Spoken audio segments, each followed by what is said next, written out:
കാര്യങ്ങൾ പറയും. സത്യശീല, താൻ ഇവിടുത്തെ മുനിസിപ്പൽ ചെയർമാൻ ആയതുകൊണ്ടും മന്മഥൻ എന്ന ഞാൻ ഇവിടുത്തെ പ്രതിപക്ഷ നേതാവായതുകൊണ്ടും. അതെ, രാഷ്ട്രീയ പ്രസംഗം വേണ്ട, കാര്യങ്ങൾ പറഞ്ഞാൽ ഇതൊക്കെ എല്ലാവർക്കും അറിയാം. അതെ സത്യശീല, നമ്മുടെ ഈ മുനിസിപ്പാലിറ്റിയിൽ ദിവസവും ഒരുപാട് പേരെ തെരുവ് നായ്ക്കൾ കടിക്കുന്നുണ്ട്. അതിനെതിരെ നിങ്ങൾ എന്ത് നടപടിയാണ് കൈക്കൊണ്ടത്? എനിക്കൊരു നടപടിയും കൈക്കൊള്ളാൻ പറ്റില്ല. ഇതൊരു സാധാരണ സംഭവമല്ലേ പട്ടി കടിക്കുന്നു എന്നുള്ളത്. അതിനെല്ലാവരും പരാതിയായിട്ട് മുനിസിപ്പാലിറ്റിയിൽ വന്നു കഴിഞ്ഞാൽ ഞാൻ എന്ത് ചെയ്യും? എന്നെ തന്നെ നാളൊരു 2 മാസം മുമ്പ് പട്ടി കടിച്ചു. എനിക്ക് എന്തെങ്കിലും പ്രശ്നങ്ങളുണ്ടോ? ഞാൻ ഒരു മരുന്ന് ചെയ്തിട്ടില്ല. എന്റെ പൊന്നു മന്മഥ, താൻ ഒരു പാർട്ടിയുടെ സമുന്നതനായിട്ടുള്ള നേതാവല്ലേ. അതുകൊണ്ട് ഈ സാമാതിരി ആളുകളൊക്കെ പാടെ വെറുതെ കൂട്ടിപ്പിടിച്ച് എന്നെ ഈ കസാരയിൽ നടക്കാനാണ് നിന്റെ ഉദ്ദേശമെങ്കിൽ അത് നടക്കില്ല. ഞാൻ ഇനി 5 വർഷം കഴിഞ്ഞേ പിരിഞ്ഞു പോകും. സത്യശീല, ഇവരൊക്കെയാണ് എന്റെ ശക്തികൾ, അറിയാമോ? ലക്ഷം പിന്നാലെ പുറത്ത് നിൽക്കേണ്ട ആൾക്കാര്, അവരെല്ലാം പിടിച്ച് ഞാൻ അകത്ത് കയറണോ? നാട് നിങ്ങളെ തെരുവ് നായ്ക്കൾ അറിഞ്ഞു നടക്കുകയാണ്. അത് നിസാര പ്രശ്നമാണ്. സത്യശീല, എന്റെ വോട്ടറായ ഈ കോയയുടെ അളിയനെ പട്ടി കടിച്ചിട്ട് നിങ്ങൾ എന്ത് നടപടി കൈക്കൊണ്ടു? കണ്ണും തുറച്ചിരിക്കണില്ലേ? ഇതൊക്കെ നിസ്സാര കാര്യമാണ്. അജ്ജന് പോകേണ്ട ഒരു മനുഷ്യനെയാണ് പട്ടി അടിച്ചാൽ. നായനെ തൊടാൻ തന്നെ പാടില്ല. ഓനെ പട്ടി അടിച്ചാൽ ആ നായനെ കൊല്ലട്ടെ. നിങ്ങൾ കൊന്നോ? നിങ്ങളെ പട്ടി കടിച്ച പട്ടി നിങ്ങൾ പോയി കൊന്നോ? ഞാൻ കൊല്ലണ്ടത്. പട്ടീനെ ഞാൻ കൊല്ലാൻ 5 നേരം നിസ്കരിക്കണം. ഞാൻ പട്ടീനെ കൊല്ലാൻ എന്താ ഈ ലജ്ജാല് പറഞ്ഞത്? സത്യശീല, പുറത്ത് നിറയെ എന്റെ അണികൾ നിൽപ്പുണ്ട്. ഇന്ന് 2-1 അറിയാതെ ഞങ്ങൾ പോകില്ല. ഇയാളോട് ഞാൻ വന്നു കഴിഞ്ഞപ്പോ പറഞ്ഞതാണ് അല്ലേ? നിങ്ങളോട് ഞാൻ പറഞ്ഞതല്ലേ? ചാടാൻ നിൽക്കണോക്ക്. ഇതാണ് ഇയാളുടെ സ്വഭാവം. സാറെ, ദേഷ്യപ്പെട്ടിട്ട് ഒരു കാര്യമില്ല. തെരുവ് നായ്ക്കളെ ഇല്ലായ്മ ചെയ്യാൻ ഈ നഗരസഭയ്ക്ക് എന്ത് ചെയ്യാൻ പറ്റും? എനിക്കൊന്നും ചെയ്യാൻ പറ്റില്ല. നിങ്ങൾ പറയുന്നു പട്ടിയെ കൊല്ലണം, നിയമം പറയുന്നു കൊല്ലണ്ടെന്ന്. ഞാൻ എന്ത് ചെയ്യും? സാറ് ഈ ജപ്പാനിലും മലേഷ്യയിലൊക്കെ ഈ പേവിഷബാധയും തെരുവ് നായ്ക്കളെയൊക്കെ നിയന്ത്രണ വിധേയമാക്കി കഴിഞ്ഞു.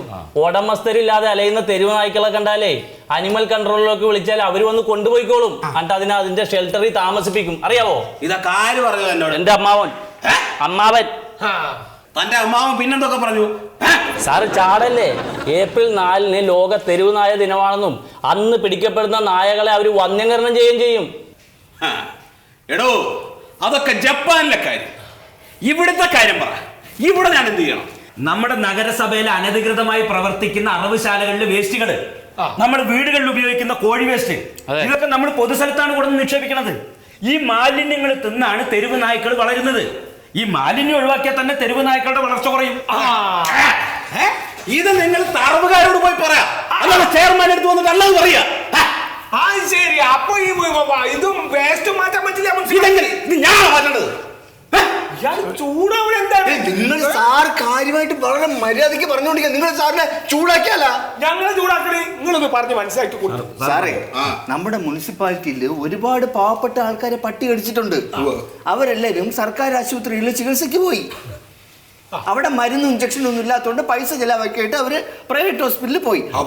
ആ കാര്യമാണ് ഇവര് പറയണം. അത് പറഞ്ഞല്ലോ, ഒരു ചെയർമാൻ ആണെന്ന് വിചാരിച്ച് എന്തും വന്ന് പറഞ്ഞ് തയ്യാറുകളോ? അതെ, ചെയർമാൻ ആണെന്ന് പറഞ്ഞ് ഇങ്ങനെ ഇരുന്നാ പറ്റില്ല. ഇവിടുത്തെ MLA വഴി മന്ത്രിയെ സ്വാധീനിച്ച് ജനങ്ങൾക്ക് കിട്ടേണ്ട പൈസയും മരുന്നും എല്ലാം മേടിച്ചു കൊടുക്കണം.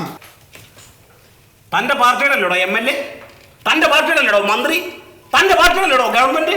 എങ്കിൽ താൻ ചെയ്ത് കാണിക്കണം. സത്യശീല, ചെയർമാൻ പാർട്ടി നോക്കരുത്.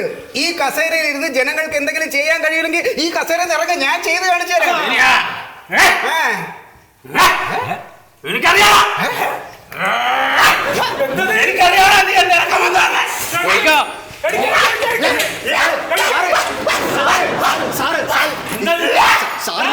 സാറിന്റെ 2 ദിവസം മുമ്പ് പട്ടി അടിച്ചാണ്.